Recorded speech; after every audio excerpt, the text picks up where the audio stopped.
Vous êtes en état d'arrestation. C'est Baba, de Belleville. Ta réplique de film policier préféré. Mais qu'est-ce que tu fous avec ce flingue, Philippe? C'est qui le meilleur flic, Eddie Murphy ou Omar Sy? Je suis obligé de dire la vérité. Eddie Murphy. Philippe! La phrase d'un prof qui te fait bien rire aujourd'hui. Si, c'est pas en faisant le con que tu vas gagner ta vie. Tu as pris le kung-fu pour le tournage. On peut voir ta plus belle prise. Je vais vous faire un coup de poing de kung-fu de Johnny Cadillac. C'est l'Huracan. Le coup de poing le plus rapide du monde, c'est l'Huracan. Ils prononcent comment ton nom, les Américains? Sai. Ça m'énerve un peu d'ailleurs. Ton meilleur souvenir chez Canal+, raconte-nous. Peut-être la dernière de Nulle part ailleurs. Ça reste un très bon souvenir. Incarner un policier au cinéma, rêve de gosse. Ben oui, rêve de gosse. Ce qui était cool avec le flic de Belleville, c'est de le mettre toutes les références. Tourner à Miami avec la chemise de Magnum, de mettre des bouts de dialogue de Bad Boy. C'était sympa. L'application à laquelle tu es complètement addict. J'ai un peu honte. Je sais pas si... Allez, non, je vais pas le dire. C'est quoi la différence entre tourner en France et aux États-Unis? La grande différence, c'est la langue. Ils parlent anglais, les mecs. Peux-tu nous dire un mot sur le documentaire Omar Sy Karatan, bientôt diffusé sur Canal+? Je l'ai en tout cas fait pour moi-même en fait découvrir des trucs. J'ai l'impression que je vais pouvoir savoir des trucs sur moi que je ne sais pas encore. Si tu pouvais revivre un moment dans ta carrière, lequel choisirais-tu? Je retournerais peut-être au premier Cannes que j'ai fait avec Jamel et Fred. On se sent comment quand on est sur le point de jouer avec Harrison Ford? Je crois que je peux le dire. Je suis assez fier. Et en même temps, un peu nerveux. 40 ans et une carrière hors norme. Ça t'arrive de demander si c'est un rêve? Bah déjà, merci. Mais oui, c'est pas ça m'arrive, c'est que je crois tous les matins en vérité. Et tu comptes te réveiller quand? J'espère jamais. En quelques secondes, vous nous pitchez Tirailleurs. Vas-y, je compte. Attends, tu m'as mis la pression avec ton compteur. C'est l'histoire d'un père et d'un fils qui sont sénégalais et qui vont se retrouver dans les tranchées en France. En quelques secondes, t'es obligé de faire un petit teaser. Tu vois, Johnny? Ouais. Vas-y, fais voir ta version. C'est l'histoire du point de vue d'un père qui voit son fils enrôlé par l'armée française. Bon, tu vois, ils ont changé. Oh la honte, c'est vraiment, t'es trop long, quoi. Ils sont annulés. Tu sais, comme aux Oscars, quand ils mettent la musique, là, oui. Ils t'ont fait ça, là. Comment est né le film Tirailleurs? Je suis en train de tourner Intouchable et je suis à la cantine avec le chef opérateur, Mathieu Vadepied. Il me parle de son idée de film et il me pose la question suivante. Et si le soldat inconnu était un tirailleur? Et là, je me rends compte qu'en fait, je m'étais jamais posé la question et qu'en fait, il n'y avait rien qui me permettait d'en venir à ce questionnement. Donc, je me disais qu'un film, c'est déjà un bon début. Africains du Haut-Niger, du Sénégal, de la Guinée, du Soudan, vous allez contribuer à cette éclatante victoire. Pourquoi les appelle-t-on tirailleurs? Parce qu'il tire ailleurs, non?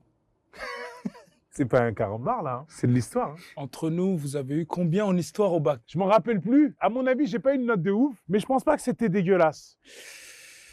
Moi, j'ai pas été au bac. En 2020, on demandait ça à Stomy Bugsy. Si tu avais un message à faire passer au président de la République, ça serait quoi? J'attends que le président de la République reçoive tous les tirailleurs sénégalais vivants en France, car ils se sont battus pour la mère patrie. Selon vous, ça avance? Ça avance dans le sens où il y a Stomy Bugsy qui a déjà eu sa pièce, il y a le film Tirailleurs, donc dans ce sens-là, ça avance. Après, en termes de reconnaissance, je ne pense pas.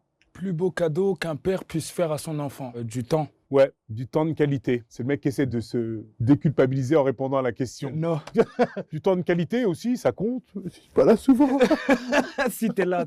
Il nous habite. Il nous habite même s'il est pas là, il travaille beaucoup. En vrai, c'est quoi le secret d'Omar Sy pour ne pas changer? Bah, j'ai changé quand même, non? Non, vraiment non. Et si... Non. Ah, c'est dégueulasse de faire ça. Hein. Le secret, c'est les yaourts.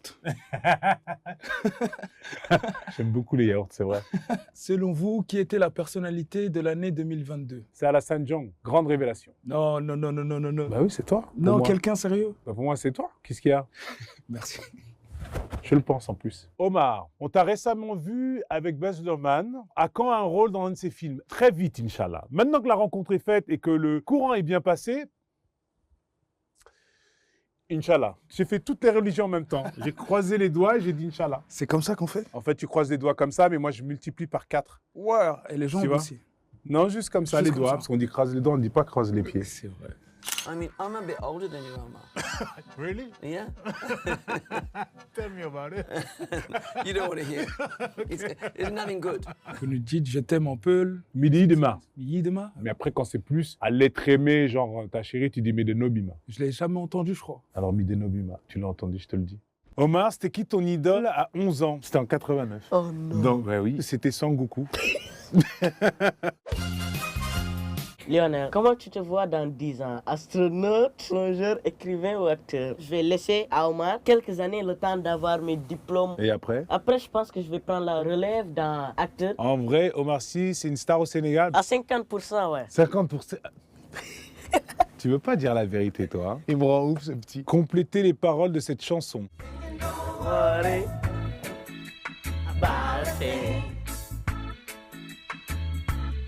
Every little thing. Gonna be alright. Omar, peux-tu nous parler de ton voyage au Sénégal avec ton papa? C'est un voyage que j'ai fait à l'âge de 19 ans. Je suis parti de la Mauritanie, on est parti à Dakar. On a fait tout ça en voiture avec mon père et c'est la première fois que je passais autant de temps avec lui. J'ai énormément appris sur lui, son histoire et c'est un voyage qui m'a clairement modifié. Lionel, dans la vraie vie, tu poses autant de questions? Oui, et pire encore, Non, non, non, il non. commente tout. Paris ou Dakar? Il y a plus d'imperfections à Dakar qu'à Paris. C'est Il y a quoi les plus imperfections à Dakar? On va régler ça après.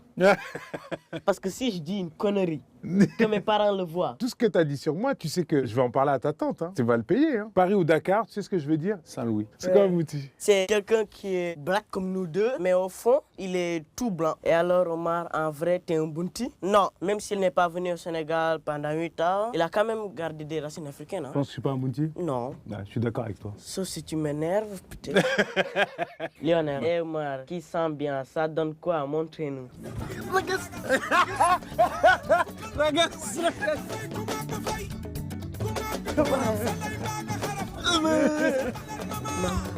L'histoire la plus que vous ayez racontée à vos Excusez-moi, mais c'est... What the fuck? Ah, merci.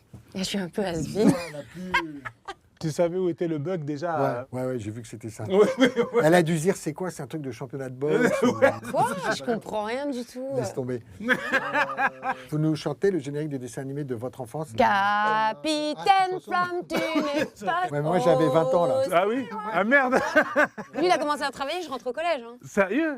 Mais attends, chante un truc de toi? C'est moi, Colargol, l'ours qui saute enfin au sol. Le roi des oiseaux m'a donné un petit pipeau faire cuit, cuit, cuit. Cuit. On n'a jamais vu ça. Parce que je te parle de ça, c'est les années 40. Hein. Et toi? Goldorak Go. Rétro laser en action. Ah, tu le fais plutôt... Ouais, en Kaira. Expression De jeunes que vous ne comprenez toujours pas en 2020. Déjà, moi, j'avais pas compris WT. WTF. Non, mais déjà, c'est avant de ne pas les comprendre, on ne sait même pas On les lesquels connaît ils sont. pas. Ah, très bonne réponse, il a raison. Moi, c'est ce que truc les de jeunes- Verlan, là. Comment ça se passe? Ah, ça, j'ai compris le procédé. On inverse les syllabes. Donc, les lapsis, en fait. Ouais, les labs. Et c'est tout à fait. C'est quoi le mieux avec les enfants? C'est de leur raconter des bonnes conneries. Ils croient à tout et c'est un plaisir de leur Ouais. mentir. Et après, ils traînent ces mensonges pendant hyper longtemps. Et genre, à 18 ans, ils se disent, mais en fait, excuse-moi, t'as jamais été pirate, en fait. Et c'est quoi le pire avec les enfants? Mais c'est qu'ils grandissent. Oh, c'est bon. Ouais, c'est vrai. Dans quel film auriez-vous aimé vivre? Platoon. Lui va nous faire un truc cool, tu vois. C'est pas un film, c'était une série qu'on avait quand on était petit. Ricky ou la belle vie. Le mec, il avait un train dans son salon. Trop bien. Oh, moi, Punky Brewster. Punky Brewster, Oh là là, ouais. Alors, si on va dans les séries, Ouais. moi, j'aimais bien Autobus impérial. Mais c'est pareil. Hein, C'est les années 40, ça, je connais pas du tout. Ça, c'est avant-guerre. Tu connais, toi? Mais Autobus non, mais Impérial? déjà, mais t'es Platoon, trop il a vieux. dit. Votre pire connerie d'ado. Racontez-nous. Jamais de la vie. Je raconterai jamais Non, on les fait pires conneries d'ado. Miaou! À quel âge on n'est plus un ou une enfant? On est des grands enfants et on est des enfants éternels. Je suis content d'être un adulte. Je vois bien que t'es pas content et je regarde le plaisir que t'avais à chanter Colargol. Mais ouais. T'étais pas chouette, J'avais ça? un peu honte quand Mais même. oui, mais t'étais quand même content. C'est bien de rester connecté à son enfance. Ok, Michel? Tu adhères à ça, s'il te plaît? Merci, Michel. Ils vécurent enfants et eurent beaucoup d'heureux. Pourquoi avoir changé la phrase traditionnelle de fin de compte? Déjà pour faire un peu l'intéressant et ensuite, on n'est aussi, pas j'aime obligé bien. d'avoir des enfants. Pour être heureux. La chanson qui vous émeut à tous les coups. Colargol, non? C'est moi qui suis Golargol, l'ouf chante enfin seul. Moi, coronavirus, je vous serre la main.